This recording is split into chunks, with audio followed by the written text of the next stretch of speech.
Halo teman-teman, selamat datang kembali di video kali ini. Hari ini kita akan membahas sesuatu yang sangat penting dalam analisis algoritma divide and conquer, yaitu master method. Nah, bayangkan nih, kamu punya algoritma yang memecah masalah menjadi bagian-bagian yang lebih kecil, lalu hasilnya digabungkan kembali. Pertanyaannya adalah, seberapa cepat sih algoritma itu bekerja? Mari kita mulai dengan melihat bentuk umum dari hubungan rekursinya.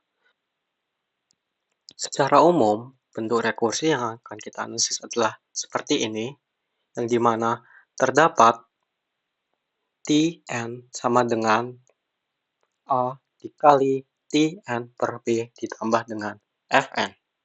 Nah, persamaan ini menggambarkan waktu eksekusi suatu algoritma divide and conquer. Sekarang kita bahas satu persatu makna dari setiap variabel ini.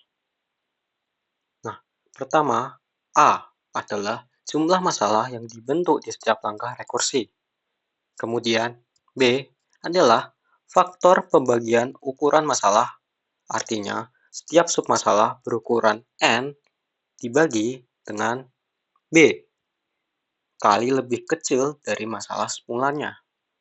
Dan terakhir, Fn adalah biaya non-rekursif, ya waktu yang dibutuhkan di luar pemanggilan rekursif, misalnya proses pembagian data atau penggabungan hasil.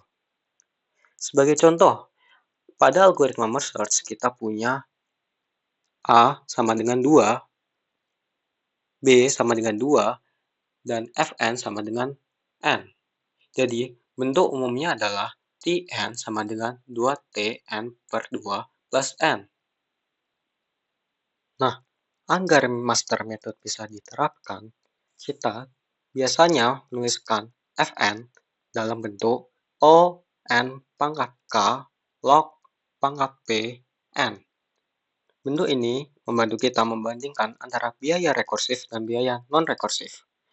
Misalnya, kalau Fn sama dengan N, maka itu dapat dibentuk dengan N pangkat 1 log pangkat 0 kali arti 1 N.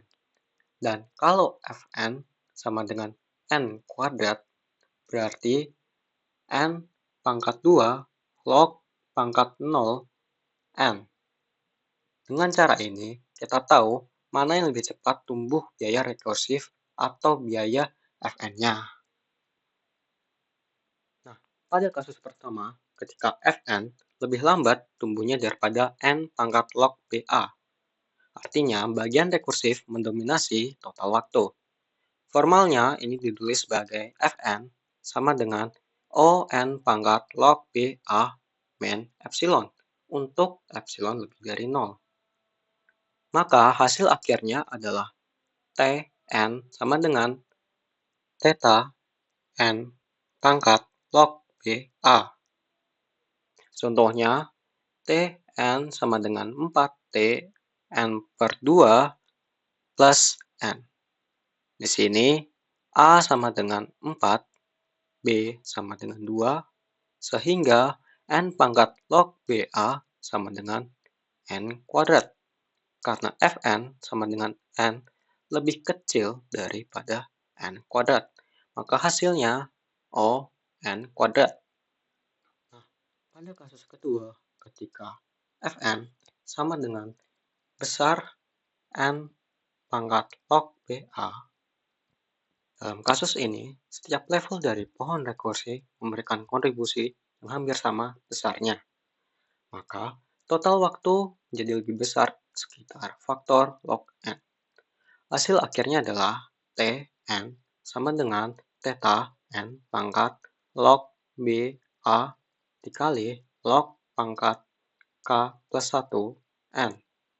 Contohnya, Tn sama dengan 2T N per 2 ditambah N. Di sini, N sama dengan 2, B sama dengan 2, maka N pangkat log BA sama dengan N.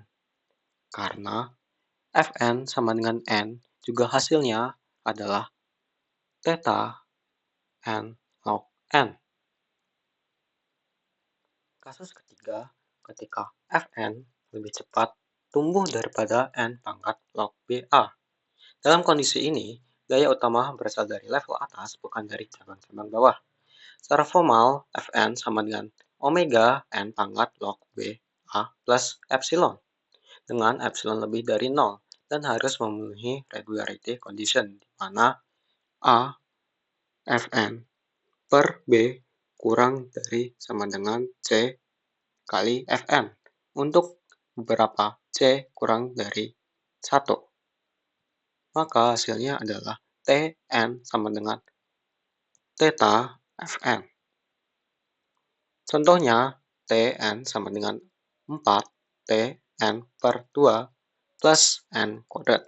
Di sini A sama dengan 4, B sama dengan 2, dan n pangkat log BA sama dengan n per 2. Karena Fn sama dengan n per 3 lebih besar daripada n pangkat 2, maka hasil akhirnya adalah theta n pangkat 3. Oke, sekarang mari kita lihat 3 contoh cepat untuk tiap kasus. Pertama, ada Tn sama dengan 4T n per 2 plus n. Kita tahu hasil ini adalah case 1, hasilnya O n pangkat 2. Kedua, Tn sama dengan 2T n per 2 plus n. Ini case 2, hasilnya theta n log n. Ketiga, Tn sama dengan 2T n per 2 plus n kuadrat. Ini case ketiga, karena Fn tumbuh lebih cepat daripada n pangkat log BA. Hasilnya adalah On pangkat 3. Dan itulah master method. Dengan metode ini, kita bisa menentukan kompleksitas algoritma divide and conquer tanpa harus menghitung pohon rekursi secara manual. Di video berikutnya, kita akan membahas hiring problem, sebuah contoh menarik dari algoritma acak